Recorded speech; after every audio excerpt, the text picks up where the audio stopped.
YouTube არხის გამომწერებს სრულიად საქართველოს მივესალმები. დღეს ჩემი სტუმარი არის საქართველოს საზღვაო ძალების ყოფილი სარდალი ბატონი გოჩა მეტრიაკოვი, პროფესიონალი სამხედრო ადამიანი, რომელიც ცხოვრობს ამერიკის შეერთებულ შტატებში. მას ჰქონდა პოლიტიკური დევნილის სტატუსი, სანამ მიიღებდა ამერიკის მოქალაქეობას და კიდევ ერთხელ სამწუხაროდ შევახსენებ ჩემს მაყურებელს სამწუხაროდ მოღალატეობრივმა კოცების მთავრობამ, რომელსაც ბატონი გოჩა აღიარებული ყავდა პოლიტიკური დევნილადაც კი გაუუქმა საქართველოს მოქალაქეობა. დანაშაულებრივად გაუუქმა. ალბათ ეს მომენტი იმ 2.800.000 ემიგრანტს ყველაზე მეტად აინტერესებს და ხვდება გულზე, ამიტომ ასეთი შესავალიც ასე ტრივიალურად მითო გამოვიყვანე. მოგესალმებით ბატონო გოჩა. მოგესალმებით ბატონ დავით, მოგესალმებით. ძალიან მძიმე დღეები არის სრულიად საქართველოსთვის. გავიდა ამდენი წელი და ესეთი იარები სამწუხაროდ ასეთნაირად არ შუშდება. ჩვენი მდგომარეობა არ გაუმჯობესებულა, ჩვენი ქვეყნის უმნიშვნელოვანესი ნაწილი არის ოკუპირებული, ჩვენი ქვეყნის გეოსტრატეგიული მომავალი გაურკვეველია, გადატეხილია ქვეყნის ეკონომიკური ვითარება წელში, საქართველოს მოქალაქეები განიცდიან სერიოზულ სოციალურ უთანასწორობას და მათ არ აქვთ იმედი, რომ მოუწევთ ხანგრძლივად მის სამშობლოში მშვიდი ცხოვრება.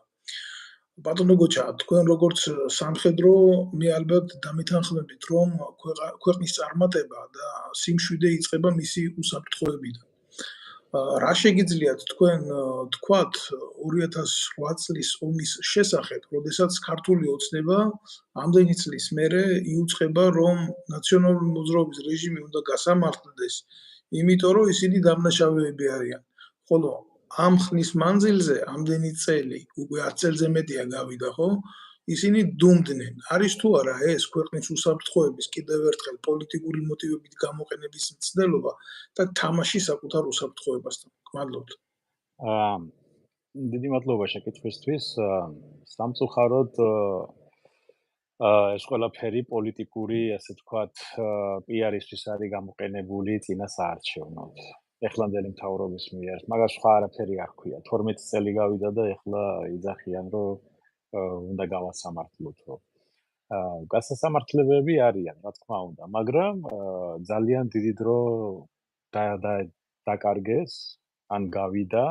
ბევრი ფაქტი არის ან დამივიწყებული, ან განადგურებული და რთულია აღადგინო სურათი რა ხდებოდა, როგორ ხდებოდა. საერთოდ როდესაც იძახიან ბატონო დავით, რომ ჩვენ ნატოში უნდა შევიდეთ და ნატო სტანდარტებზე ყავს უკვე თავდაც სამინისტრო და ესენი რატო არ ვიღებენ და ასე შემდეგ, პირველ რიგში უნდა შევხედოთ, რომ ნატო სტანდარტები არ ეხება მარტო ჯარს და მარტო ქვედანაყოფი როგორ გამოიყურება, როგორ არის ჩაწმული, როგორ არის მომზადებული, არამედ დამოკიდებულია სისტემა როგორ არის შექმნილი. ერთ-ერთი სისტემა, რომელიც მთავარია, რაც უნდა ქონდეს ქვეყანას, ეს არის სამხედრო იურიდიული სისტემა. რას ნიშნავს ეს? სამხედრო იურიდიულ სისტემაში შეიძლება შევიყვანოთ სამხედრო სასამართლო, სამხედრო პროკურატურა, სამხედრო გამოძიება, სამხედრო დაცვა, იმიტომ რომ მაგალითად რამდენად სწორად ინახებოდა, ვთქვათ, ვაზნები, რა ქვია, ან კიდე ისენი, რა ქვია, იარაღი, რამდენად სწორად იყო შენახული ჩახმახი და ასე შემდეგ. ელემენტარული ისეთი საკითხები, რომელსაც ვერანაირი სამოქალაქო მოსამართლე და სამოქალაქო პირი ვერასოდეს ვერ გაერკვევა, ვერც გაიგებს რა არის დანაშაული, ვერც გაიგებს რომ ის თუ მაგალითად შენ დროზე არ გაწმინდე და სწორად არ დადე, ის შეიძლება მერე საბრძოლო ვითარებაში არ გამოდგეს, მაგას სამოქალაქო პირი, რომელსაც არანაირი შეხება არ აქვს, ვერ მიხვდება, სად იყო დანაშაული, სად იყო მაგალითად დაუდევრობა, სად იყო, ასე ვთქვათ, სამსახურეობრივი უფლებამოსილების გადაჭარბება, ელემენტარული საკითხი, როგორ უნდა გაიგოს, მაგალითად, ზემდეგმა გადააჭარბა თავის უფლებამოსილებას, თუ არ გადააჭარბა თავის ქვეშემდევრთან მიმართებაში, ჯარისკაცთან მიმართებაში, ან ოფიცრის, ან გენერლის. ანუ ჩვენ იურისპრუდენცია თლიანად სისტემა სამხედრო არ გაგვაჩნია, განადგურებული არის. და სამოქალაქო მოსამართლეებმა რა უნდა გააკეთონ. პროკურორებმა, რომელიც დღეს გამოიძია ველოსიპედისტი და ეჯახა თქვათ ფეხით მოსიარულეს და რაღაცა დაშავდა და იმას იძიებს და იკვლევს და ჟის და ამავე დროს უნდა გამოიძიოს ტანკისტებმა სწორად იმოქმედეს თუ არა, სწორად ჩაასხეს საწვავი, სწორად შეინახეს, სწორად წაუშვეს, თქვია რაც საწვავსაპოხი მასალები, ასე თქვათ, გამოიყენეს სწორად ან სწორად დატენეს, ლულას სწორად გაწმენდეს, იმას როგორ გაიგებს? 100 წელი ვერ გაიგებს.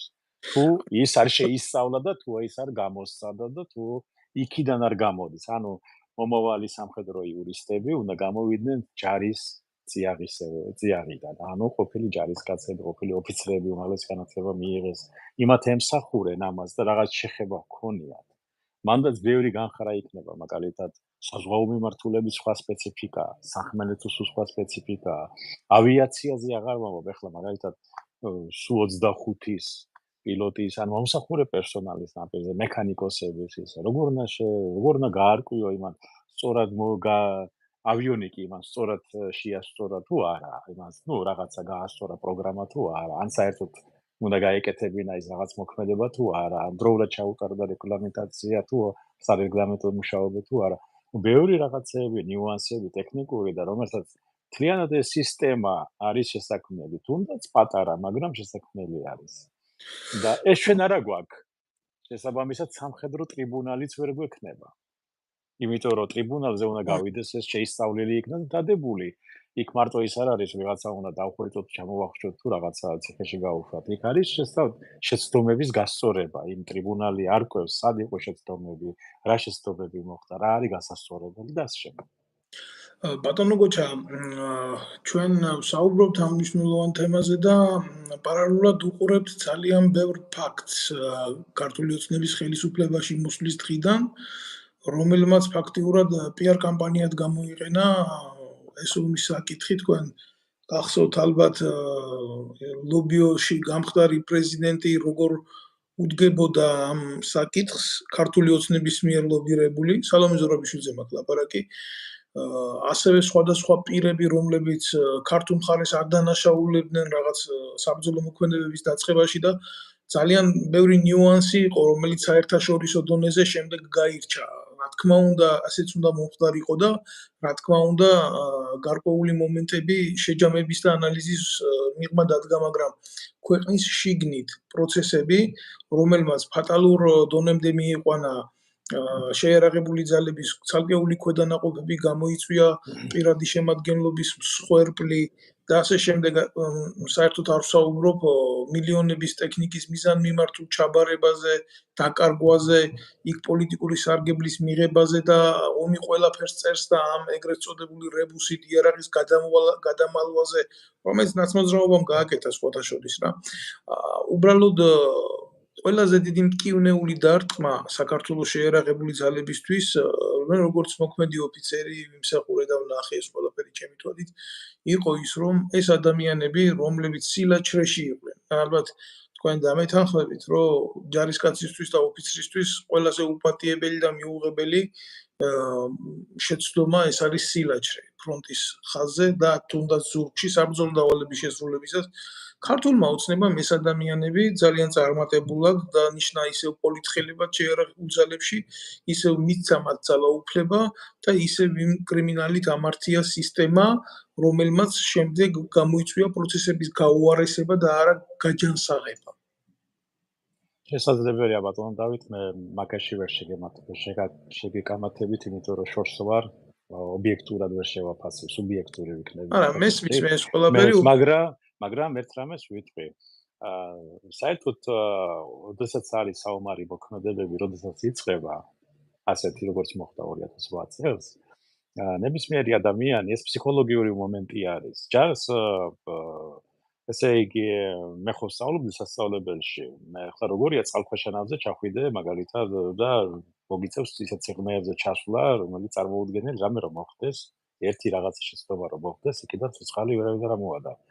ადამიანი მიიყვანო ისე ასწავლო და ისე მიიყვანო იმ მდგომარეობამდე, რომ ის ასრულებს თავის ფუნქციონალურ მოვალეობას, ისე რომ კითხვას არ სვამს, რატო და როგორ. ეს მოდის სწავლებებისგან და მუდმივი მოვარჯიშებისგან. მაგიტომ ოფიცრები, ზემდეგები, თუ ვიღაცამ სილაჭრე ჩაიდინა, მე ამას ხაზს ვუსვამ. ეს იმიტომ კი არა, რომ მათ არ შეეძლოთ ომი, ყველას ეშინია, ნებისმიერ ადამიანს ეშინია, არ ეშინია იდიოტს მარტო, გიშს ასე ვთქვათ რა, ჩამოყალიბებულს. მაგრამ ეს დაიძლევა მუდმივი ვარჯიშებით, მუდმივი სწავლებებით, მუდმივი მოქმედებებით, ის დატვირთულია გონებით და ის უკვე ავტომატზე აკეთებს რაღაც საკითხებს და იმან ეს თუ ვერ შეასრულა, ესე იგი მას არ ჰქონდა ეს ყველაფერი გავლილი. და არც არავის არ შეუმოწმებია და უცბად ეხლა რო თქვენ დაგავალოთ წარით და გადახდით პარაშუტით, არა? ესე იგი, ამ პარაშუტის გარეშეც გააჩნია საიდან, უცბად შეიძლება შეშინდეთ და დაიგნეთ და ვერ შეასრულოთ თავიდანვე. ეს ერთი მომენტი. მეორე მომენტი, ეს ადამიანები, რომელსაც კი მოხდა ეს და მაინც აყვანილი იქნან, ეს უბრალოდ ვინც ეს გააკეთა, ვინც ეს ადამიანები დააწინაურა შემდგომში, სპეციალურად გააკეთა, რომ ადვილად სამართავები იყვნენ. მაგათი და თქვენ ძალიან უკაცრავად ბატონო, თქვენ ძალიან მნიშვნელოვან თემას შეეხეთ. მე ჩვენ ვცდილობთ, რომ ობიექტურები ვიყოთ ჩვენ საუბარში. ადვილად სამართავები თქვენ წარმოთქვით ეს სიტყვა, ადვილი ასე ქართულებს გამოთქმა გვაქვს, თურმე ფაფის ჭამას არ არის ადვილი, შეიძლება ამან პირი დაგწვას თუ ტაქტიკურად სწორად არ მივდგებისთვის. რას ნიშნავს ჩარი და რას ნიშნავს ჩარის ადვილი მართვა? ყოველთვის არის სპეციფიური სირთულეები და ეს არის ძალიან სიღრმისეული პროცესი, მეცნიერული პროცესია ქვედანაყოფის მართვა, ჯარზე და სტრუქტურულ მდგომარეობაზე არა მაქვს ლაპარაკი. სწორედ ამას ვლაპარაკობ. თქვენ სწორად ეს თქვით, რომ ყველა უწყებას შორის არის განსხვავება და ჯარი არ არის უშიშროება, ისე უშიშროება, როგორც არ არის პოლიცია, ხო? და მას აქვს მისი ამოცანა განსაზღვრული და თუ ვიღაცისთვის იოლია ჯარში ეგრეთ წოდებული პოლიტიკური სიტუაციის დაყენება, ეს იმას ხო არ ნიშნავს, რომ ჯარი ამით იოლად აღწევს თავის დასახულ ამოცანებს. არა, რა თქმა უნდა, არა. მაგრამ ეს იოლად მართვა, რასაც ქვია, მე რატო გავუშვი ხაზი ადვილად სამართავი, ეს იმიტომ არის ეს იმიტომ აკეთებს ალბათ ხელისუფალი ამას, რომ ეშინია ჯარის. შევარდნაძესაც ეშინოდა ჯარის. ჯერ კიდევ ცხონებულ ზვიად გამსახურდიასაც ეშინოდა ყოფილი საბჭოთა ოფიცრების, რომლებიც ჩამოვიდნენ, კი რაღაცა მაინც შიში ჰქონდათ.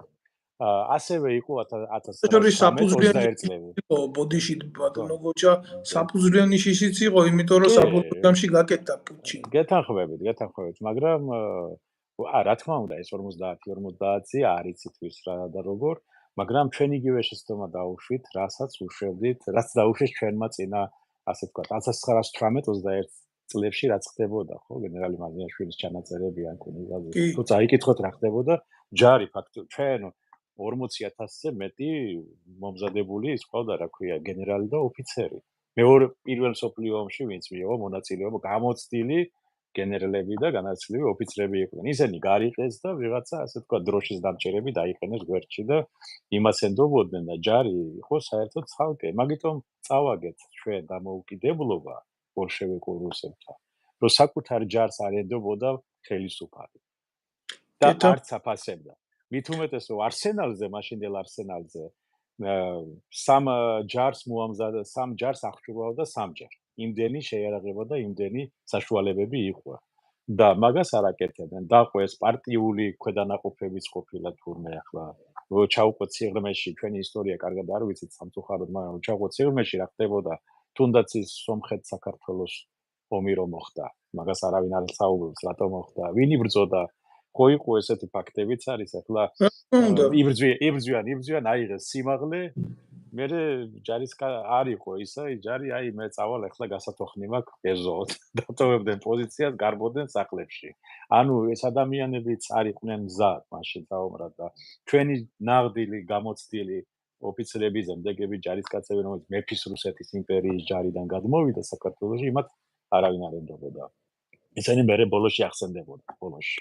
თქვენ ამბობთ, რომ ანუ ეს არის რაღაცნაირი რეინკარნაცია მოვლენების, არა? კი, ჩვენ ეგივეა, ჩვენ უბრალოდ ისტორია მეორდება და ჩვენ კიდე გაკვეთილს ვერ ვსწავლობ. სხვათა შორის მე მასწავლიდა სამხედრო აკადემიაში პროფესიონალი სამხედრო ტულის საარტილერიო სამხედრო სკოლის პროფესიონალი ოფიცერი რა. რა თქმა უნდა, საქართველოს შეიარაღებული ძალების ვეტერანი და იქ დამთავრებული ქონდა უბრალოდ სასწავლებელი და ეს ზუსტად მაგ მოვლენებს მეუბნებოდა, რომ ვაანალიზებდით ხშირად რა ხდებოდა 100 წლის იქეთ და 100 წლის აქეთ რა.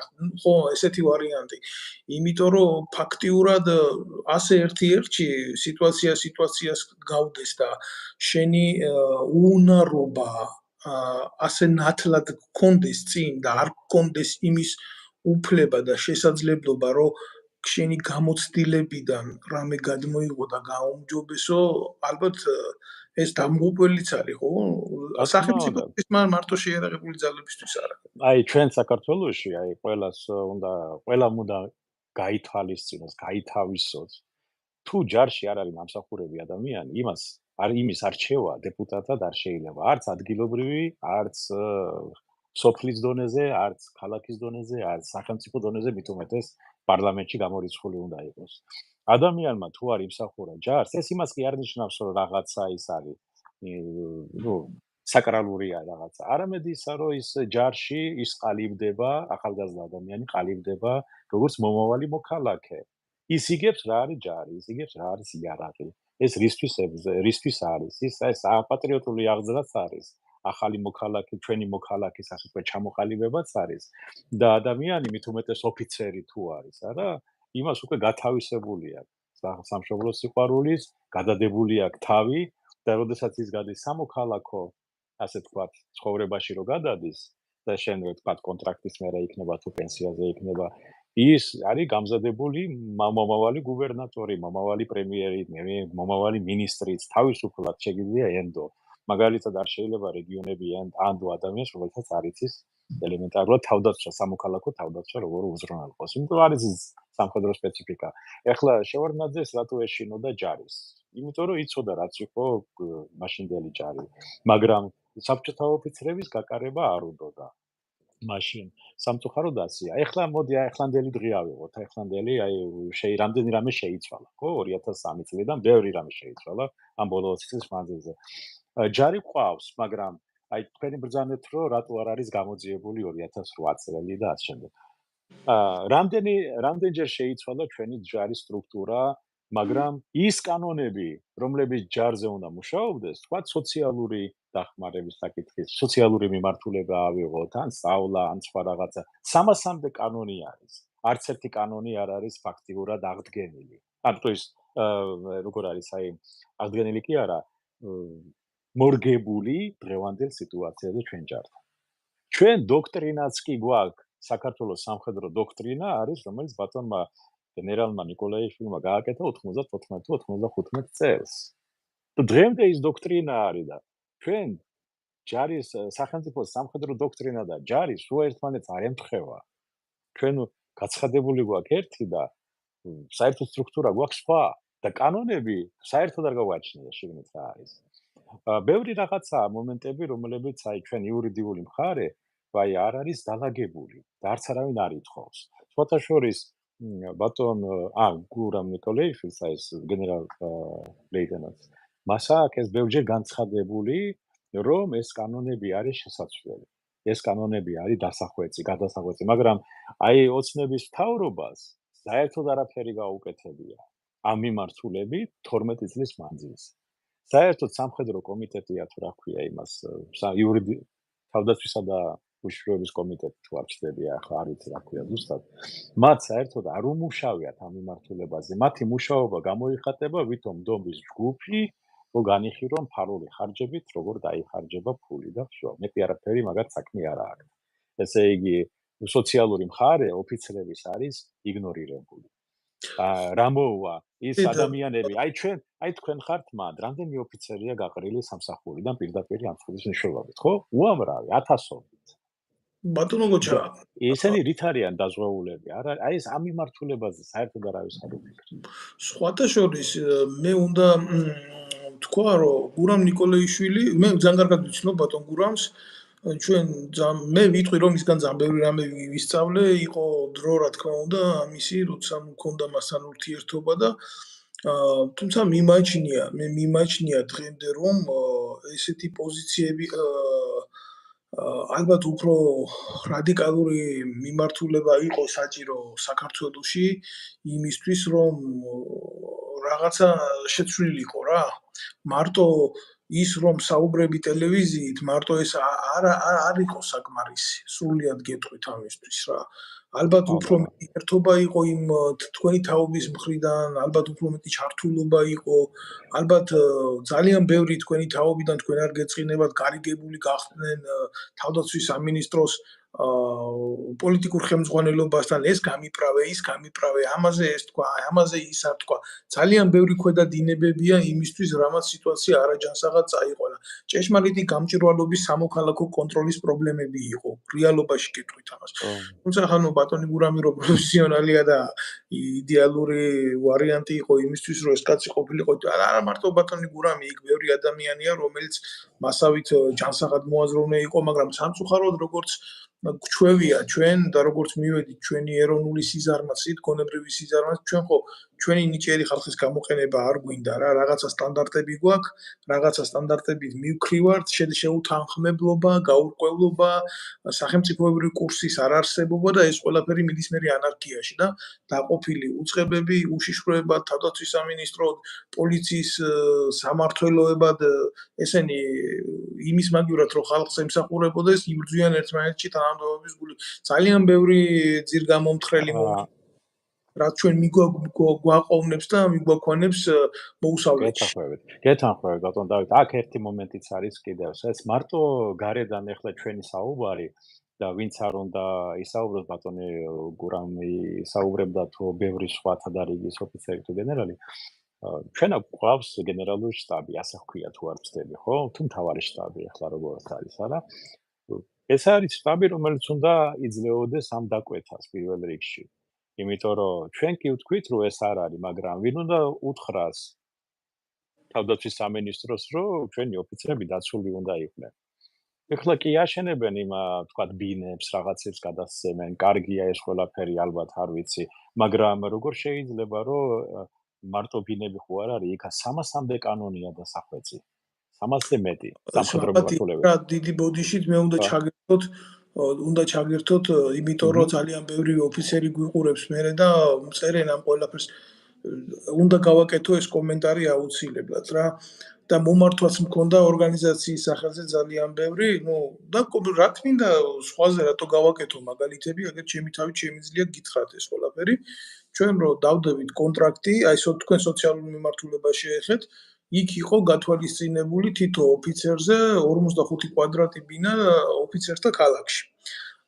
ჯერ თქვენ სრული წარმოდგენა გაქვთ იმისი, რას ნიშნავს ოფიცერთა ქალაქი, რას ნიშნავს კონკრეტული სოციუმი, იქ ჩიტი ვერ უნდა შეფრინდეს, თქვენ ეს კარგად იცით, როგორ უნდა იყოს გარნიზონი დაცული და ასე შემდეგ და ასე შემდეგ. იმიტომ ეს სპეციფიური ქალაქი, სადაც სპეციფიური ადამიანები და მათი ოჯახის წევრები ცხოვრობენ. თავდაცვის სამინისტროს პოლიტიკური ხელმძღვანელობის მხრიდან არაერთგზის გახდა ეს სოციალური უზრუნველყოფის პაკეტი ვაჭრობის თემა. სამწუხაროდ იმისი, რომ აი ეს ოფიცრები, როდესაც უკვე მიდიოდნენ ფინალამდე, რომ დაესრულებიათ კონტრაქტი, აი იყო ესეთი მიმართულება, რომ ისინი გაეგდოთ სამსახურიდან, რომ სახელმწიფო არ ყოფილიყო ვალდებული მათთვის მიეცათ ბინა. დაწინაურებული კლასის წარმომადგენლები თავდაცვის სამინისტროში ღებულობდნენ 2-3 ბინას, შემდეგ ყიდიდნენ, ანცვლიდნენ მანქანებში და ეს გარნიზონი ოფიცერთა საცხოვრებელი ადგილი გაივსო ეგრეთ წოდებულ საროსკიპუებად.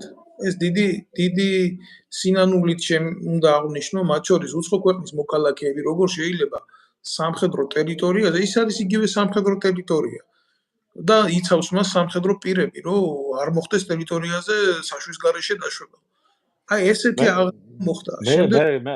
მე არა ვარ წინააღმდეგი, რომ მიცვალებულის მშობლებს და ოჯახის წევრებს ბინები გადაეცეს, ამაზე კარგი საქციელი რა არის, მაგრამ ეს ხდებოდა დაპირისპირების საგანი გარდაცვლილთა ოჯახებს შორისაც. ძალიან ცუდ კატალიზატორს თამაშობდა სახელმწიფო, იმიტომ რომ რეალურად არ არსებობდა კანონი და არ იყო განსაზღვრული ეს ყველა ხელისუფალი თავს უფლებას აძლევდა ამ კუთხით დავხედობის. ეს ასე იყო, მართალია გეთანხმებით ბატონო უნდა დავით, ესე აღმეჩნდა მაგრამ კი, ძალიან დიდი მადლობა. ეს ასე იყო, ეს არის უბრალოდ კორუფციის ბრალი, მეტი არაფერი, ბანალური კორუფცია. კორუფცია რა, მეკთამეობა, ასე დავარქვათ ამას.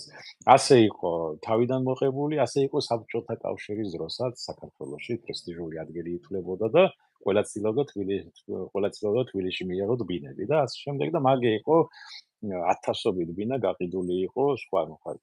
მაგრამ ჩვენ ახლა სხვა დროში ვცხოვრობთ.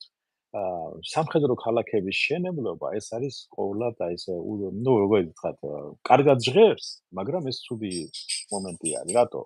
ჩვენ პატარა ქვეყანა ვართ და ოფიცერი საცხოვრობს, რომელი ქვედანაყოფის სად, ის არსად არავისთვის არ უნდა იყოს ცნობილი. შესაბამისად, ჯობია, რომ სახელმწიფო დაეხმაროს ოფიცერს, მიიღოს, თქვათ, იმდენი თანხა, რომ მან შეძლოს ბინა იყიდოს. შეისყიდოს სამსახურის დასრულების შემდეგ.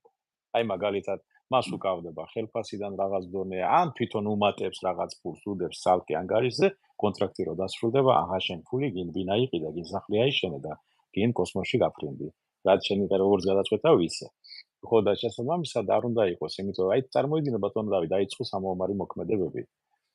და პირველი რაც გააკეთეს, მე ახლა ვიცი ტაქტიკა როგორ მუშაობენ. როგორც კიდე იციან, სადაც არის სამხედრო მოსამსახურეების ოჯახები, ეს არის პირველი სამიზნე. რათა დემორალიზაციისთვის ყველაზე იდეალური კი, და წარმოიდგინეთ, რომ ეს არ შეიძლება, ყოველდღე დაუშვებელი არის. ახლა ჩვენ მდგომარეობაში რუსეთმა შეიძლება თავს მისცეს უფლება უკრაინას, რომ იმა ტერიტორია აქვს იმხელა, რომ შეუძლია გადამალონ სადმე, მაგრამ ესე არ არის, ვთქვათ, ამ ჩვენ შემთხვევაში. შესაბამისად, ჯობია, რომ ისევ ფინანსურად ის ფული, რაც არის გამოყოფილი სახლების შენებლობაზე, გადადონ და ოფიცრებმა თვითონ გადაწყვიტონ დაჩას აიშენებენ, სახლს აიშენებენ, ბინას იყიდიან თუ იპოთეკურს ეს გააფორმებენ თუ რაც უნდა ის გააკეთონ. მაგიტომაც ეს უკვე სახელმწიფომ უნდა გააკეთოს თავკე, ეს შესაძლებელი უნდა იყოს. და ეს კორუფციის საგანიც აღარასოდეს იქნება, იმიტომ რომ ეს იქნება ყოველთვის კონტროლირებადი. და ეს მაგას უნდა კანონები არეგულირებდეს, მაგას უნდა არეგულირებდეს პროგრესულად მოაზროვნე თავდაცვის სამინისტრო, ვისაც ესმის სპეციფიკა სამხედრო უსაფრთხოების საერთოდ. და თუ არ ესმის ახლა, იმათ ახლა როგორც არ უნდა უტრიალოთ, ეს არაფერი არ გამოვა. იმიტომ რომ ისევ იმ წერტილზე ბრუნდება, რაც იყო 30 წლის წინ. კორუფცია, გარიგება, მე არ მესმის ასე როგორ შეიძლება ადამიანი ემსახურება და უნდა წაართვა ეს. მე არ მესმის, ეს არის უბრალოდ ყველაზე დაბალი დონე, რაც კი შეიძლება იყოს, აი ეს ქვეწარმავლებიც ესე არის იქცევიან მგონი. ბატონო გოჩა, მადლობთ თქვენი პოზიციისთვის, თქვენ საუბარში თქვენ ნათლად გამოხატეთ თქვენი პოზიცია, რომ მე ვისურვებდიო, რომ ნებისმიერი პირი, რომელიც შედის პარლამენტში, ხდება სახელმწიფო მოღვაწე, საზოგადო მოღვაწეც უკვე, რომ მას კონდეს შეერარებულ ძალებში თავისი სამსახური გავლილი. ახლა თქვენ ასეთ პოზიციაში მე ვიცი, რომ დიდად არ გადარდებთ ეს, მაგრამ არ დაგეთანხმებიან მთელი რიგი პერსონები, კლასტერები, რომლებიც თუნდაც დღეს პარლამენტში იმყოფებიან, აი მაგალითად ქართული ოცნების მიერ სრულიად რეაბილიტირებული და გადმობირებული კონსტრუქციული ოპოზიცია გირჩი არ დაგეთანხმებათ მაგალითად ეს ვითომ პროევროპული და პროამერიკული მიმართულების ადამიანები, იმიტომ ჩვენი ნება არის ვინ წავა ჯარში და იმსახურებს და ვინ არა. აი ესეთი ადამიანები, რომლებიც მე ვიტყვი, რომ ყველაზე დიდ სიყალბეს თესავენ თავის იდეაში, უბრალოდ ამ ხალხს იდეა არ გააჩნია და ესენი თამაშობენ რაღაცა ნიშით. აი ესეთი ადამიანები თქვენ არ დაგეთანხმებიან. რას ეტყოდით იმ ადამიანებს, ვინც ამ პოზიციის ბურუში არიან? მე ვეტყოდი, რომ ჯერ უნდა ასე ვთქვათ, გავიდნენ გარეთ, ჩაიტარონ მედიტაცია, გავიდნენ და გარედან შეხედონ ჩვენ ქვეყანას. სად ცხოვრობთ, სად ვართ, ვინ არის ჩვენ გარშემო. და რამე რომ მოხდეს, შენი ოჯახი როგორ უნდა დაიცვა. შენი ოჯახი, შენ ხარ შენ სოფელში, შენ სახლში და შემოვიდა მტერი. არ იცი, კავშირი არ არის, ტელევიზია არ მუშაობს, ინფორმაცია არ აქვს. ამ შემთხვევაში რას აკეთებ? ეს ხო უნდა იცოდე. და ეგ სად უნდა ისწავლო? თუ ჯარი არ გაიარე, სადაც ისწავლი, როგორ უნდა გადაირჩინო თავი, როგორ უნდა გააკეთოს სანგრები, როგორ უნდა შექმნა, საიდან როგორ დაუკავშირდეს. ეს მთელი სისტემაა შესაქმნელი, ბატონო დავით. ეს არ არის მარტო რომ აი ყველა ჯარში, ეგრე არ არის. მაგალითად აი გეტყვით როგორ არის საჭირო. აი მე ჩემი აზრით აი მომავალად საქართველოში, ვინც მე მისმენს და ვისაც შეუძლია ეს გაიაზროს. ესე უნდა გააკეთოს, რომ დაგეგმოს, აი მაგალითად დღეს არის 2024 წელი. აი 2030 წლიდან ყველა მანდილოსანიც და მამაკაციც უნდა წავიდეს ჯარში, როცა გახდება 18 წლის. 2 წლიანი, 3 წლიანი კონტრაქტი, ზოგს ალტერნატივა, ყველა აბსოლუტურად ყველა უკლებლივ. და მანამდე ეს 6-7 წელი ეს ყველაფერი საკანონმდებლო დონეზე უნდა იყოს მომზადებული. ქალბატონები სად იმსახურებენ, როგორ იმსახურებენ, რა იარაღით უნდა მსახურობენ. და მერე ვინც ჯარს ამთავრებს, არა, მათ ასევე უნდა ჰქონდეთ იარაღის ტარების და შენახვის უფლება საკუთარ სახლებში. რომ რამე რომ მოხდეს, ისინი ხდებიან უკვე აქტიური რეზერვი ადგილობრივი თავდაცვისთვის. ანუ თქვენ ისრაელის მოდელზე აკეთებთ აქცენტს, როგორც აბსოლუტურად. იმიტომ რომ ჩვენ პატარა ერი ვართ. რაც არ უნდა 3 მილიონი რა არის. და ჩვენ მნიშვნელოვანი ადგილი გვიკავია. ჩვენ დიდარი ქვეყანა ვართ, ბატონო დავით. ბევრი კიდე ვერ აზროვნებს რა ხდება მსოფლიოში. მე გეტყვი აგერ ტეხასში ვარ, მე ყველაზე დიდი პრობლემა რა მაქვს, აი ეს წყლის პრობლემა არის, დასალევი წყლის პრობლემა. 26,000 მდინარე გვაქვს ჩვენ. მტკნარი წყალი. ჩვენი მტკნარი წყალი არის ყველაზე დიდი სიმდიდრე, რაც საქართველოს გააჩნია. ჩვენი ბუნება, ჩვენი ადგილმდებარეობა მით უმეტეს ეგ ეხლა არის ამოცემულებაში, მაგრამ ჩვენ ეს სიმდიდრე უნდა დავიცვათ. წყალი არ არის ირანში. ელემენტარულად ირანში არ არის წყალი, ბატონო. დასალევი წყალი რომ მიხვიდე, ტბები არ არის, არაფერი არ არის. ასენი რამე რომ მოხდება, ყველა დაიწყებს ამ მომავალი ომები არის რესურსების ომები. და წყლის ფასი დღეს არის გაცილებით ძვირი ვიდრე ნავთობი. და ჩვენ ეს გვაქვს და ჩვენ ეს უნდა მე ხლა უბრალოდ ერთი მაგალითისთვის მოვიყვანე. მაგიტომ ჩვენ ქვეყანა დასაცავია, ჩვენი დასაცავია. ამერიკელი ოკლაჰომელი ფერმერი არ ჩამოვა საქართველოში საომრად. არც ინგლისელი, არც პოლონელი და არც უკრაინელი. შეიძლება 1-2 გიჟი გამოჩნდეს სადმე, მაგრამ სინამდვილეში არავინ არ ჩამოვა. ჩვენი თავი ჩვენ უნდა დავიცვათ. და მარტო ჩვენ ესე ვთქვათ მამაკაცების საქმე, მანდილოსნების საქმე ხდება, უნდა გახდეს. ყველა საქმე არის დაიცვას სახელმწიფო. შესაბამისად უნდა შეიქმნას შესაბამისი სტრუქტურა, შესაბამისი საკანონმდებლო ბაზა, შესაბამისი საფინანსო უზრუნველყოფა. ამას ყველაფერს მომზადება უნდა. ამას დასჭირდება 5-6 შეიძლება 10 წელი დასჭირდეს. მაგრამ, როდესაც ჩვენ გეყოლება უკვე და ასევე სკოლიდან უნდა დაიწყოს პროგრამა, უნდა შეიცვალოს პროგრამა. საქართველოს ისტორიაში ისტორია ისწავლება სულ, რა ვიცი, საბჭოთა კავშირის დროს დაწერილი ისტორიის წიგნებიდან გონი.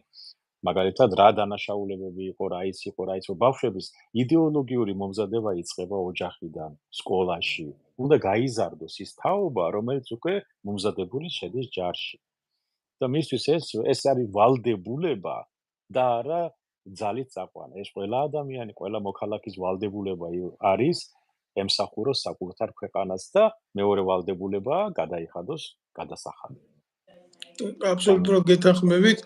რაც შეეხება თაობათა ცვლილებას და თაობათა აღზრდას, ალბათ ეს ყველაზე მნიშვნელოვანი იარაღია სახელმწიფოსთვის. ეს არის ყველაზე სერიოზული დივიდენდი, რაც უნდა ჩადოს ნებისმიერმა ხელისუფლებამ საკუთარ მოქალაქეში, მაგრამ მე რო უყურებ სიტუაციას, მე არ მინდა რომ არაარგუმენტირებულ ლანძღვას დაემგვამოს ჩემი ლაპარაკი, თუმცა ნებისმიერი ოპონენტი თუ რომელიც იქნება კრიტიკულად განწყობილი ამ რეალობის მიმართ, რომელსაც მე ვიტყვი, აქვე დადოს მისი არგუმენტებიც, იმიტომ რომ არ ხდება განათლების სისტემის სწორი რეფორმირება, მათ არ აქვს სურვილი განათლების სისტემაში დანერგონ ის ძირითადი ასპექტები, რაც ხანგრძლივ ეტაპში მოიტანს კეთილდღეობას და სიძლიერეს სახელმწიფოსი, იმიტომ არ აქვს, რომ ისინი მოდიან 4 წლით, მოდიან 8 წლით, მოდიან 12 წლით. ახლა არ ვიცი, დღევანდელ ხელისუფლებას კი უნდა რომ 2000 იქეთ კიდე 12 წელიწადი გადააშოროს მართვაში და გახდეს აბსოლუტური ტირანი, მაგრამ ზოგადად ხო არ უყურებენ ამ საკითხს სერიოზულად. ისინი არიან მედროვეები. სამწუხაროა ამის თქმა, მაგრამ ეს არის ფაქტი და ახალგაზრდები, რომლებიც მათ ჭიდილში, ანუ მათ ხელისუფლებაში ყოფნის დროს გამოიზარდნენ, ხო? ისინი დარჩნენ მოკლებული სულიერ საკვებს და იდეოლოგიურ საკვებს. კი, აბსოლუტურად გეთანხმები მე თქვენ ამას. და ჩვენი რეალობა, ქართველი კაცის რეალობა შეეჯახა აი როგორ რაღაცებს, იცი, აი თუნდაც შეხედეთ ოლიმპიადას, ხო? დღეს გენო პეტრიაშვილი გახდა ოლიმპიური ჩემპიონი და მინდა მიულოცო სრულიად საქართველოს, მაგრამ ორი შემთხვევა იყო, როდესაც ორი ქართველი ერთმანეთს დაეჯახა ტატამზე სხვადასხვა სახელმწიფო სახელით. ეს ჩვენი ერის ტრაგედიაა. ეს არის ხელდაჭრილი საზოგადოების ნათელი მაგალითი თუ როგორ წავაგეთ ჩვენ ომი ჩვენ მდგომარეობასთან და ჩვენ თაობებთან. ამას რატო არავინ არ უყურებს? მე არ ვიცი. გეთანხმებით ესე არის. ჩვენ პირველ რიგში ეს არის იდეოლოგია. ეხლანდელ ახალგაზრდებს ბევრთან აქვს საუბარი, საერთოდ არ აინტერესებს, არც ჯარის გაგებაც არ უნდა, საერთოდ რა ჯარი ის ჯარი, კაცო რა ის არის, ფული როგორ გააკეთონ და როგორი ის არის. მე მესმის, რომ ცხოვრება ეგეთი, მაგრამ საჭიროა აუცილებლად იდეოლოგიური მომზადება. უკვე სკოლებში უნდა დაიწყოს ოჯახები, მაგრამ ოჯახებიც აღარ არის ბატონო დავით. ეხლა ფაქტიურად ბავშვები ან დედა არის წასული, ან მამა არის წასული სახლიდან. და ზოგჯერ ორივე არის, ორივე მშობლები არიან წასულები და ბავშვები დატოვილი ხავთ ბებია ბაბუას ამარად. და ფაქტიურად ოჯახი ვეღარ იზრდება, უკვე თაობები გაიზარდა დედმამის გარეშე. კი, სკაიპით გაზრდილი ბავშვების თაობა წამოვიდა, სკაიპით გაზრდილი სამწუხაროა, ახლა ამის თქმა რომ იწევს, ამას არ ვაკეთებ ირონიზირებას ნამდვილად არ გამიგოს. ჩემი შემთხვევა არის ეგა, ჩემი შემთხვევა მე რომ ჩემი ყველაზე პატარა იყო 4 წლის, მე რომ ვნახე უკვე იყო 15 წლის, 16 წელში. მე ხო ობიექტური მქონდა მიზეზი, რომ ვერ ჩავდიოდი ის მიზეზების გამო, რაც ნაციონალებმა გააკეთეს, მაგრამ რაც არ უნდა იყოს, ესი არის მნიშვნელობა არ აქვს, რა მიზეზით არის ადამიანი ემიგრაციაში, ფაქტიურად როცა 2 მილიონი ნახევარი ადამიანი გასულია ქვეყნიდან, ბავშვები აიზრდებიან არა ისე როგორც უნდა იზრდებოდნენ, არამედ მშობლების ზრუნველობას მოკლებულნი. და ეს არის ჩვენი ტრაგედია. ჩვენი ტრაგედიაა და ჩვენი მთავრობები ამ შემთხვევაში დაწყებული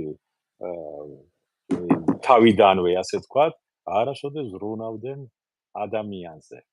ანუ ჩვენ ზრუნავთ სახელმწიფოზე, მაგრამ სახელმწიფო ადამიანზე როდის უნდა ვიზრუნოთ? აი, მაგაზე არავინ არ ფიქრობს, რომ ადამიანი არის თავარი. თავარი რესურსი საქართველოსი არის განათლებული ადამიანი. აი ეს არის ყველაზე დიდი დეფიციტი ნებისმიერ ქვეყანაში. ნებისმიერ ქვეყანაში და შენ საკუთარ მოქალაქეს აიძულებ, რომ დატოვოს ქვეყანა და წავიდეს საშუალოზე სხვაგან. ეს არის ყველაზე დიდი დანაშაული. იმის მაგივრად რომ შექმნა პირობა, რომ ეს ადამიანი დაბრუნდეს სახლში და მიხედოს საკუთარ ოჯახს, საკუთარ შვილებს, საკუთარ ქვეყანაში გადაიხადოს გადასახადი. იმას მაგივრად რომ ამაზე იზრუნოს, შენ ზრუნავ იმაზე, რომ შენ წაართვა მოქალაქეობა ადამიანებს, შენ გააგდო მოქალაქე იქიდან, შენ გააგდო ჯარიდან პატრიოტი ადამიანები, გაყარო სახელმწიფო სამსახურიდან ვინც რაღაცას ჭუა მოეკითხება, დანიშნო ადვილად მართვადი იდიოტები, რომლებიც კითხვასაც არ დაგისმარებენ, შეასრულებენ ნებისმიერ ზაგის, მოვიწერენ ხელებს ყველაფერზე. და ეს არის რაღაც ფსიქოლოგია. იდიოტი დანიშნავს თავიზე უარეს იდიოტს საკუთარ სამართალში. ანუ იოლად სამართავი ადამიანები, როგორც დიახ. ხო, ბატონია, ახლა აი ელემენტარულ მაგალითს გეტყვით, ფსიქოლოგიური მომენტი არის. ვლადიმერ პუტინმა რატო შეარჩია მედვედევი იმაზე, თანამდებობაზე? დროებით რო დანიშნა პრეზიდენტად, ასე ვთქვათ. თქვენი აზრით. იმიტომ რომ თავიდან ბოლომდე კონტროლის ქვეშ იყო და ამიტომ. ეგ ერთი მომენტი და მეორე მომენტი კიდე გაგეცინებათ, მაგრამ იმიტომ რომ ის უფრო დაბალი იყო მასზე ფიზიკურად. ვიდრე თვითონ არის. გამიგე? და ასევე არჩევენ მან საქართველოში ადამიანები საკუთარ თანამშრომლებს, საკუთარ, ასე ვთქვათ, ქვეშემბდომებს. ანუ მოვიდა ისა და ისა, იმის მაგივრად არ არის არავითარი ცენზი, არავითარი შემუშავებული იმ ადამიანს რა განათლება, ცოდნა, გამოცდილება უნდა ჰქონდეს, რომ იმ თანამდებობაზე იმუშაოს. პირდაპირ იღებენ და ვიღაცა ტესტირებას აკეთებს. ახლა ისმის კითხვა, ტესტირებას ვინც ატარებს, იმან რა იცის? აქვს ამის უფლება საერთოდ. აი ჩვენ ეს პრობლემა ყველგან აგვაქვს. აი სამეუბნეო საქართველოში. ყველგან არის ეს პრობლემა. ადამიანი მოდის თანამდებობაზე, არა მე მინისტრი მინდა ვიყო, მაგალითად. კარგია კაცო. ჭამასმის მინისტრი მინდა ვიყო. ეს აქვს თავში მეტი არაფერი, მაგრამ ჭკუა არ მოეკითხება, რისთვის გინდა გახდე მინისტრი. ზოგი ამბობს კონკრეტულად მინდა ეს რეფორმა ჩავატარო. ეს მის საგანი პროფესიონალია, შეიძლება ენდო. აი თავდაცვის მინისტრობაზე რო აპირებენ, იმას რა ესმის, რა გამოცდილება აქვს, რა გააკეთა, ჯარში თუ უმსახურია საერთოდ. დღევანდელი მინისტრები აი გარტყმაში არ არიან, კაცო, დაწყებული სააკაშვილის დროიდან. გონი თევზაძის მერე ჩვენ პროფესიონალი სამხედრო ჩამოყალიბებული ადამიანი არ ყოლია მინისტრად. ჩაი ნორმალური დალაგებული. დეგენერატები იყვნენ თავიდან დაწყებული სააკაშვილის დროიდან ყველანი ბოლომდე დღემდე. მათ არ იცია სახელმწიფო სამხედრო სისტემა რა არის და იმას რა უნდა მოსთხოვო. ან იმან რა რეფორმები უნდა გაგიკეთოს. მინისტრის აპარატი ამერიკაში არის 54 ადამიანი, მინისტრის აპარატი საქართველოში რამდენი კაცი არის შტატში? ხო, აი მაგ საკითხში ყველაზე მაგრად ბალახობენ. სხვათა შორის მინდა გითხრათ, მაგ საკითხში ბალახობენ ყველაზე კარგად, იქამდე მშვენიერი წესიც აქვს პირდაპირ კანონით არის გამტკიცებული მინისტრი თუ მიდის, ყველა მინისტრის აპარატის თანამშრომელი წეს განცხადებას და მიდის. და მოდის მერე ახალი მინისტრი და მოყავს ახალი სამწყსო და იწყება ახალი პარსვა ბიუჯეტის. და თქვენ რო ნახოთ და ჩახედოთ რა კატეგორია მოდის, ახლა მე ზუსტად ვიცი, არ მინდა პერსონიფიცირება, მაგრამ და მერე იწყება ეს უცხოური ვიზიტები, მერე ვისაც გაუშვებენ, ვისაც გამოუშვებენ, რა უნდა გააკეთონ, ჯერ მართლა პარტიების ოფისიდან გამოსულმა ეგრეთ წოდებული ლიდერის შვილებმა, რომლებიც თავდაცვის სამინისტროს თქვა სტრატეგიული კომუნიკაციების დეპარტამენტში, ლოგისტიკის დეპარტამენტში, საერთაშორისო ურთიერთობათა დეპარტამენტში სხვადასხვა ისინი ზოგი ხალბიუწებები აქვს შექმნილი, მიიყვანეს და დასვეს იქ, იმიტომ რომ იქ კარგი ხელფასია. აი ამ მოტივით რა, ადამიანებს არანაირი განათლება და კომპეტენცია ემსახურონ თავის საქმეს. და საერთო ჯამში შეკრას ის სპირალი სახელმწიფოებრივი, რომელიც იდეალიზირებულს ყოფს სინქრონს. ხო? ფორმულა ხო არ არსებობს, ყველა სახელმწიფოში არსებობს რაღაცა იდეოლოგია, რაღაცა მიმართულება, არსებობს წლობითი გამოცდილება აღმშენებლობისა და წინსვლის და ამას ემსახურება მთელი სახელმწიფო. რა ვიცი, ესეთ რაღაცას არ ცნობენ. აი ყველანაირი ფიზიკური და ქიმიური კანონების წინააღმდეგ მავალი ერი ვართ. აი არავის არ ეწყინოს, მაგრამ ასია. მე აი ეხლა ჩვენი მდგომარეობა, მით უმეტეს რომ როდესაც ჩვენ გარშემო აი როგორი ომი მიდის რუსეთში, როგორ ვითარდება, მე მგონი რუსეთ-უკრაინის ომზე, ხო, როგორ მიდის. რა ხდება ახლო აღმოსავლეთში, რა ხდება ეხლა ჩვენ არ ვიცით სომხეთ-აზერბაიჯანში როდის ატყდება ისე ომი. ჩვენ არ ვიცით, ეს ნებისმიერ შემთხვევაში შეიძლება გათამაშებული იყოს. ჩვენ პრობლემა საქართველოს იმასია და საერთოდ კავკასიის რესპუბლიკების ამ სამივე ჩვენი რესპუბლიკების, ჩვენი ქვეყნებისა. ჩვენ თვითონ ვერ ვაკონტროლებთ ჩვენ გარშემო არსებულ ვითარებას და ჩვენ ქვეყანაში არსებულ ვითარებას. და ანუ მე მგონი შიგნით. შესაბამისად, ვინ რას დაგეგმავს და ვინ რა ინტერესებს ადარებს, ჩვენ არ ვიცით. ასეთ შემთხვევაში ჩვენ არ აქვს მორალური უფლება, რომ ისეთი თავრობები ყავდეს და ისეთი გეგონება ვიყოთ შუაგულ სადღაცას ოკეანეში, რომელიღაც კუნძულზე და რო არავინ არ გვაწუხებს, ასე ვთქვათ. ზვიგენების გარდა, ან ვეშაპის გარდა, ან რაღაც გარდა და სხვა პრობლემა არ გაგვაჩნია და შეგვიძლია მწყემსიც ყავდეს იქ დირექტორად და ისლანდია ავიღოთ ახლა. ჩვენი მაგალითია, ხან მასწავლებელია დირექტორი და ხან ვინ. შეუძლიათ ეს, იმიტომ რომ ის სხვა გარემოა, სხვა გეოპოლიტიკური სიტუაცია. ჩვენ ვართ ეპიცენტრში. შესაბამისად, ჩვენ არ შეგვიძლია მივცეთ თავს უფლება იდიოტები დავნიშნოთ ხელისუფლებაში, მოვიყვანოთ ხელისუფლებაში. იდიოტები ხويა, ახლა ყველაზე რბილი სიტყვა, რომელიც შემიძლია ვიხმარო ასეთი ადამიანების მიმართ. არ შეიძლება მათი არჩევა, არ შეიძლება მათი მოყვანა მათ ხელისუფლებაში, მით უმეტეს აღმასრულებელ ხელისუფლებაში მოიყვანო ისეთი ადამიანები, რომლებიც არიან ხელის ბიჭები, ვიღაცის მიმტანები და ტუფლების წმენდავები, ვიღაცა მდიდარი ადამიანის. არ შეიძლება მაგ ადამიანებს მან გაჩერება, რომ დაიწყოს, ეგენი იქნებიან პირველები, ვინც გაყიდიან ქვეყანას. პირველები იქნებიან. და შესაბამისად მაგ ადამიანებთან როგორ შეიძლება რაღაცა როგორ შეიძლება ანდო შენი ოჯახის უსაფრთხოება, შენი თავის უსაფრთხოება. ხო? აქედან დაწყებული და შენი ოჯახის კეთილდღეობაც. და როდესაც თქვათ ამბობ, ეხლა რომ რამე მოხდეს, ღმერთმა დაიფაროს. რამე რომ მოხდეს, საქართველოს როგორ არის დაცული? ფაქტიურად დაუცველი არის საქართველოს. იმიტომ რომ ვინც კი მე პირადად ვინც ვიცნობი რაღაც გამოცდილი ოფიცერი იყო თუ მეთაური იყო თუ ზემდეგი იყო, ყველა ზოგი მძღოლად მუშაობს ევროპაში, ზოგი აქეთ არის წამოსული, ზოგი იქით არის გადასული, ზოგი სად. მე არ ვიცი ვინ დარჩა კიდე მან, ვისაც შეუძლია იარაღი აიღოს და რაღაცის ორგანიზება გააკეთოს ადგილს. ანუ ჩვენ პრობლემა გვაქვს სერიოზული კადრების. მეორე, რას ვაკეთებთ ჩვენ? რა თავდაცვის ზღუდეები გვაქვს მომზადებული? ვინ არის იქ? სამოქალაქო თავდაცვის მიმართულებით რა ხდება?